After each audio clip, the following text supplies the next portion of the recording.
Ja, moji občutki, ki sem prvič srečal Gango, je z enim stavkom, ljubezen na prvi pogled. Ja, ko sem prvič srečal Gango, me je prevzela s svojo velikostjo, močjo, inteligenco, pa hkrati s svojo nežnostjo, krhkostjo.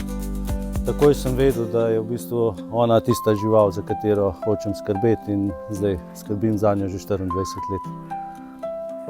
Za te občutke bi mogel pa verjetno pobrskati nazaj v srednješolska leta, ki smo upravljali prakso v živalskem vrtu in seveda občutki so bili, da je to eno res ogromno in spoštovanje vredno žival. Ja, to je bilo pa tako otroško veselje, bom rekla, v prvem razredu osnovne šole, ko smo šli pač šolo na obisk v živalski vrt. Kot otrok sem zelo rada gledala oddaje o živalih in potem, ko je bila ta prilika videti Gango in tudi ostale živali, me je to zelo, zelo fasciniralo in imam v lepem spominu. Seveda Ganga je takšna impozantna žival.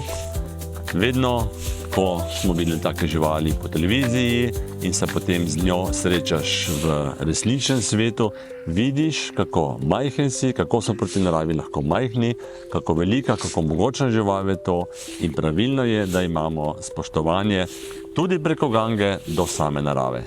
Ko sem prvič srečala Gango od blizu, me je predvsem prevzel občutek spoštovanja do njene veličine in gracioznosti, hkrati pa tudi majčken strahu je bilo prisotnega. No. Ko smo se prvič srečali, me je presenetila njena mogočnost, ko sem jo pa pobožala, pa njena hrapava, trša koža. Osuplost, vznemirjenje, da lahko stojimo v taki mogočni živali. Občudovanje in spoštovanje. Še zmeraj ta najbolj pomemben del možganov, ki ga uporabimo prvič, je tisti, ki je odgovoren za vonj. Torej, tisti vonj po slonu, ko prideš od blizu,